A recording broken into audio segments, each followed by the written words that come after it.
Hello my viewers, എല്ലാവർക്കും എൻ്റെ പുതിയ ഒരു വീഡിയോയിലേക്ക് സ്വാഗതം.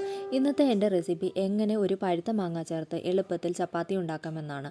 നമുക്കതിന് മാങ്ങ ചപ്പാത്തി എന്നൊക്കെ പറയാം. അപ്പോൾ നമുക്ക് ഇതിൻ്റെ റെസിപ്പി എങ്ങനെയെന്ന് നോക്കിയാലോ.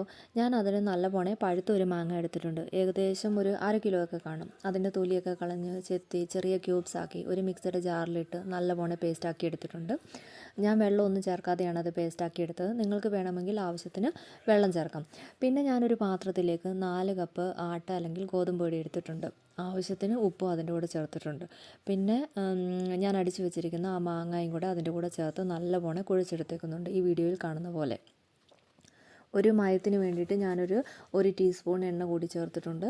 അപ്പം 1 ടീസ്പൂൺ എണ്ണ കൂടി ചേർത്ത് കുഴച്ചെടുത്താൽ ചപ്പാത്തി ഉണ്ടാക്കുമ്പോൾ എണ്ണ അധികം ഉപയോഗിക്കേണ്ടി വരില്ല.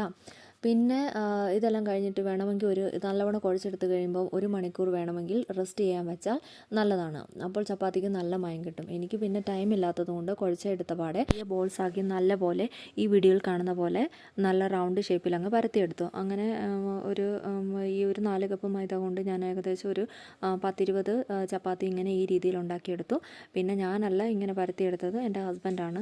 ഞാൻ ഉണ്ടാക്കി കഴിഞ്ഞ് കഴിഞ്ഞാൽ അതിൻ്റെ ഷേപ്പൊക്കെ മാറിപ്പോകും. അതുകൊണ്ട് ഹസ്ബൻഡാണ് എനിക്ക് പരത്തി തന്നത്. ഒരു പാൻ അടുപ്പത്ത് വെച്ച് ചൂടാക്കുക. കല്ലിൽ ശകലം എണ്ണ തേച്ചതിന് ശേഷം ആദ്യത്തെ ചപ്പാത്തി ഇട്ട് ചുട്ടെടുക്കുക. പിന്നെ ഉണ്ടാക്കുന്ന ചപ്പാത്തിക്കൊന്നും എണ്ണ അങ്ങനെ പാനിൽ ചേർക്കേണ്ട ആവശ്യം വരുന്നില്ല. ഇങ്ങനെ ഈ രീതിയിൽ എല്ലാ ചപ്പാത്തിയും ഉണ്ടാക്കിയെടുക്കുക. ചേർത്ത് ഉണ്ടാക്കിയത് കൊണ്ട് കറിയൊന്നും ഇല്ലെങ്കിലും ഇത് കഴിക്കാൻ പറ്റും. എൻ്റെ പിള്ളേർക്ക് ഇത് വളരെ ഇഷ്ടപ്പെട്ടു. ഞാനിന്ന് ഈ ചപ്പാത്തിയുടെ കൂടെ കടലക്കറിയാണ് ഉണ്ടാക്കി. ഈ റെസിപ്പി നിങ്ങൾക്ക് ഇഷ്ടമായെങ്കിൽ ലൈക്ക് ചെയ്യുക, കമൻറ്റ് ചെയ്യുക. അപ്പോൾ എല്ലാവർക്കും നല്ലൊരു ദിവസം ആശംസിക്കുന്നു.